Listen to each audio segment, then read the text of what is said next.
आज 2 तासापूर्वी आपलं धुळे शहर येथे पोस्ट ऑफिस धुळे येथे निनावी आपलं हे आलं, ईमेल आला किंवा असं बॉम्बस्फोट होईल असं. आम्ही धुळे BDDS पथक यांनी यावेळेस चेक केलंय, असं कुठलीही संशयास्पद वस्तू आढळून आली नाही. सर, कोणाला ईमेल आला होता, कधी आला होता आणि काय नेमकं त्या ईमेल मध्ये म्हटलं? इथं पोस्ट ऑफिसच्या कार्यालयात आलं होतं, त्यांनी मग आमच्या कार्यालयाला कळवलं.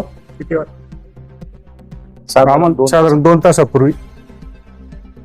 सर कितीदा चौकशी तपासणी केली आपण? आम्ही नेमकं 2 तासापासून आता चौकशी चेक केलं आमच्या याच्यामध्ये इस्टिमेटने जॉब होता आमच्या सोबत, पण अजून काही संशयित वस्तू मिळून आलेली नाही.